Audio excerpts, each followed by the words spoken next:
All right, welcome back, everybody. We're going to go ahead and begin finishing this game up.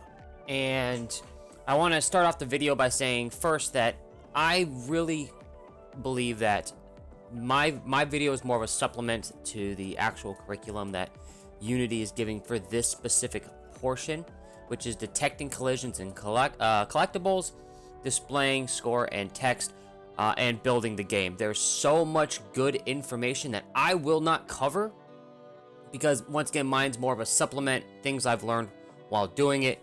So definitely, for the course, watch all of these videos. Don't do what I do, because I already have watched all the videos. And as you see, I have two versions. One where I do everything that they say, and two where I replicate what they say after doing it already once. So I've already gone through the curriculum. So you'll see that for my completed stuff here, I've already got it all done. I have got my prefabs done. They've got everything, including like the rigid bodies, the rotators. We have parent pickups, we have canvas system, we have texting, we have everything in this one, which is what we should be at by the end of this. Now, my last video, this is where we ended off. I want to fix up a few things before we move on. We should only have 12 pickups, so I'm going to left click and delete. You should see pickup to pickup 11. That would be a total of 12.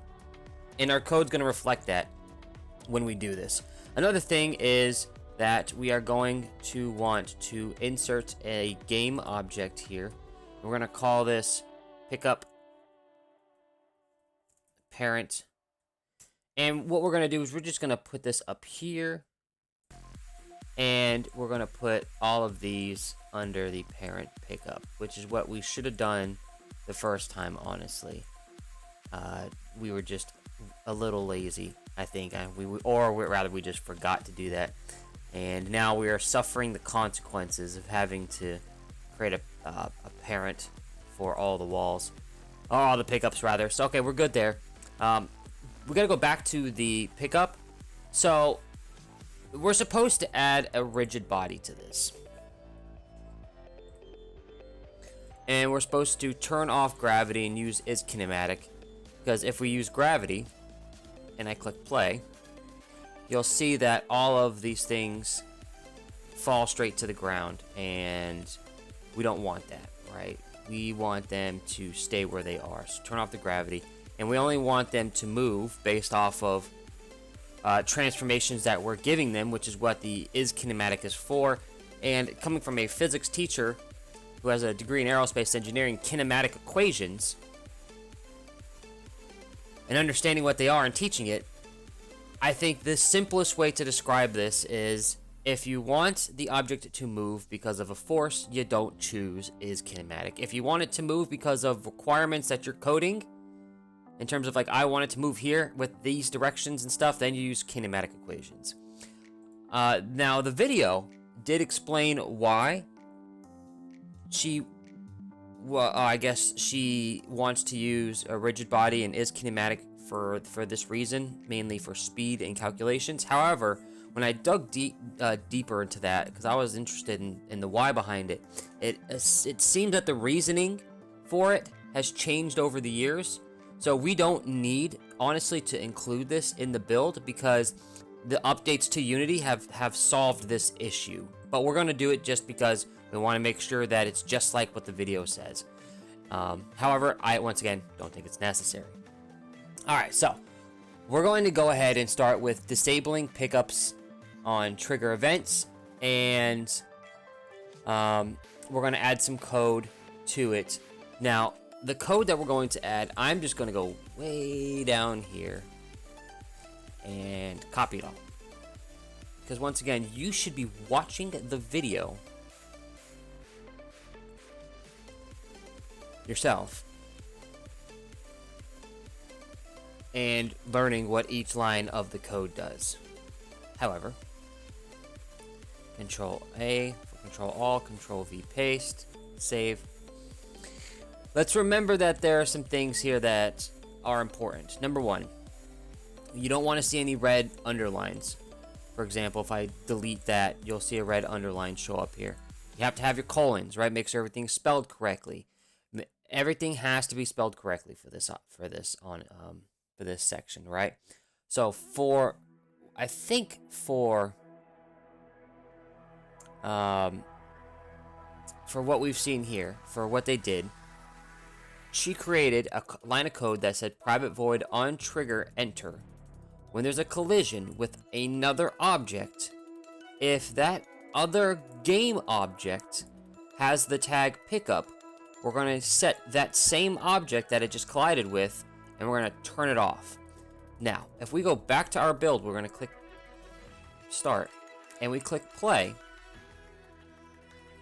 and we roll into something, you'll notice that it does not disappear. Even though the code itself says, and you can see it right over here, if it hits it, set it to false, turn it off. We have to understand that we put an on trigger event, not an on collision event. So it's just touching it, and it's not actually doing anything. What we have to do, we have to go to our prefab, we have to go to our pickup, we have to give it that tag. But that tag is not like a standard tag, so we have to add it. And this is where spelling is important. Pick up. I believe that's what the code was. Give me a second. Go back here. On pickup. Hey, it has to match exactly that. Oh, gotta do it again. And save. Cool. Now let's go back to our prefab. Let's select that tag. And the beauty of prefabs is if we go to here, you'll see that they all have the pick up tag now. And this is why we love prefabs. Let's click play. Let's double check. Let's make sure everything works. It doesn't look like it's working. What did I do wrong? Okay, so I know what I did wrong, actually. It's not that I did something wrong, so I failed to do something else. And this would be a great part to pause to see if you could figure out maybe what did I do wrong or fail to do at this point. And I'll give you a hint. It has to do with this statement right here. Remember, I copy and pasted this. This is entered correctly. It has to deal with this thing right here, on trigger. On trigger. How do we make something on trigger? Go to your prefab. There's a trigger event in here somewhere where it's not a collision, it's a trigger. So if you go to the box collider, change it to a trigger event and not a collision event, it fixes the issue. Simple things. This should fix it. Let's go left this time. Zero, bam, and it now works. Beautiful. And I'm gonna stop. Cool. So that will actually take us through all of the detecting collisions and collectibles all the way to here. It does all of it. Next thing we're going to want to do is go down to displaying score and text, and it gives you the script right here, and it kind of goes to, once again, these are great things to watch. You'll see I've already watched them. We're going to take this code and we're going to copy this code, and we're going to paste this code in there and resave it. Control C for copy, Control All, Control V, save it. Now you'll notice that there's a lot of new code in here. The last thing that we did was we added this statement. Now they've added this as well into it, and they've added this as well, this set count. And if you want me to explain it, I'm not really going to do too much. They also added another namespace, which was using T.M.O. They added a game object, a public one, and this is important because since this player controller is attached to the player, you'll notice that the player controller script is attached to it. We've made two public variables in here, count text and win text object. You'll see those populate over here, count text and win text object. What we're going to do is we're going to create two new text objects, and then we're gonna put in the text, and then we're gonna drag those over here. So that way, as it picks up, it counts, it's gonna display the text, and as it wins, it's gonna display the text. So this is what I learned was a step that I think some of us are gonna skip when we do this because we're gonna fast forward through everything. So we have to put that script in there. We did. We clicked save.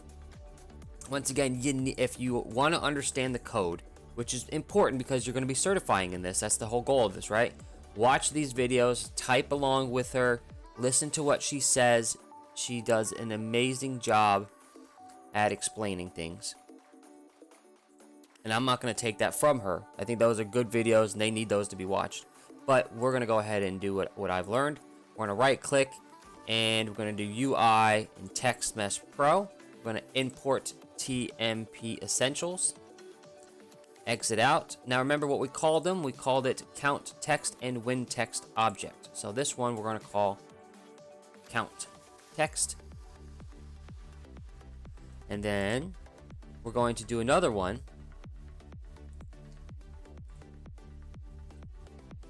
Win text. And then you'll notice that there's a canvas game object, and then these are our text boxes, and then here's our event system, which once again she does a fantastic job of explaining. So what we're going to do is we are going to first go to count text, and we're going to put in here oh god, what was it that we were supposed to put in here? Let me go to my other section, count text, and just count text. Easy, right?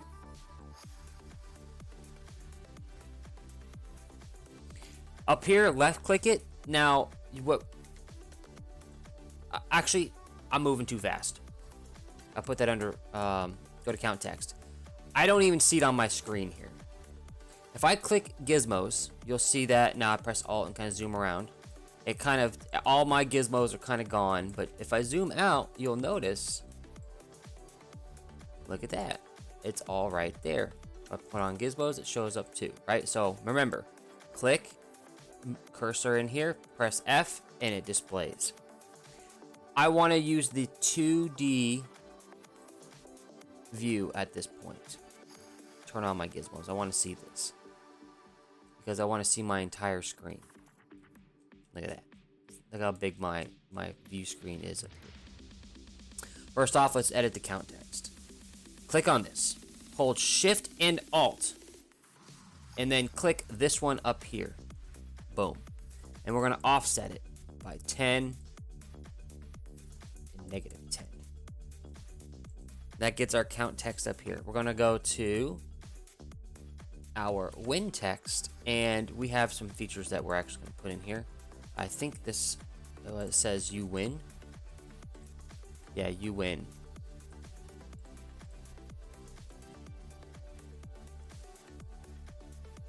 And we're gonna do the same thing in terms of where we're gonna move it, but we're gonna change its position to 0, 130, and we're going to center it. And we're gonna change its font size to 32. Maybe change its color to black, and I think that looks great right there. I think we did a great job with that. Cool. Now click player. We're gonna take click player. We're gonna take that count text, left click, drag it over here. Win text, click it, drag it over here. Now remember how I said at the beginning that we want to make sure we only have 12 of these? Well, let's go to script so I can show you why.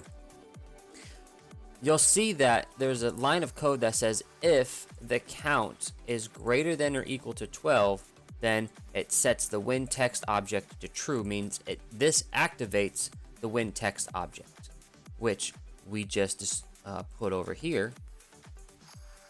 The win text object was the win text. So it'll set this to true. It says, oh, we'll turn that on.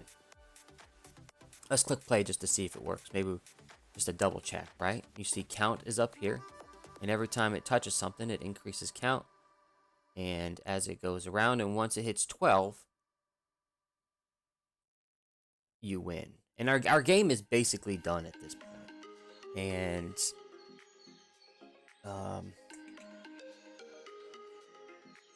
I can't remember, honestly, if we had to do something with the event system.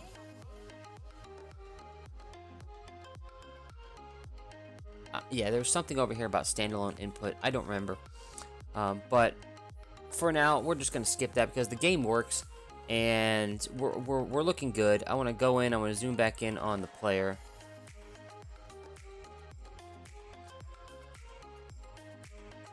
And I want to get out of 2D mode so I can see my game. Alright, everything kind of looks good. We're looking good. Remember, I'm not here to explain the code to you guys. That's something that you should definitely watch in these videos. And then the last thing is building the game, which is important for us. And then the final submission. So when it comes to building the game, let's exit out of our Visual Studio. A couple things that I learned. Build settings. Make sure that that's x86-64. You're going to want to open up your scenes. You're going to want to turn off this one. You're going to keep this one in here. You can actually publish specific scenes and even the videos in here. She actually does go through it in building the game. Right? Your next steps. She goes through it in this video, like how to create your own game build and, you know, do it one by one. She even talks about like selecting different ones, whatever. We're going to do PC and Mac. We're going to go to player settings. And we're going to click player. And we're going to go to resolution and presentation. And we're going to change that to windowed. This is going to allow us to exit out of the game after we build it. And let's go ahead, and I think we're ready to build it. We're going to want to create a new folder in here called builds. Select that folder. And then go ahead and do it.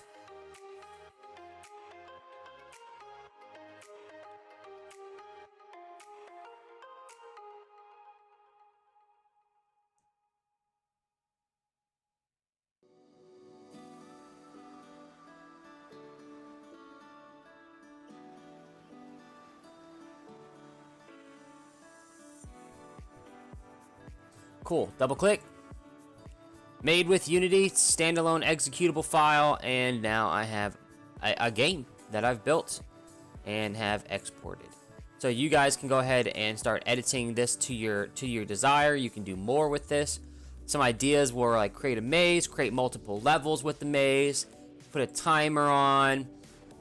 Like there's so many things that you can do to this to make it, you know, special. Texturize it, use different assets to build it. Now that you have like the basic knowledge of it, and you know that really all you needed was what came with Unity to build it, you could redo it with your own assets if you wanted to. So good luck to you on the future, and I wish you all the best.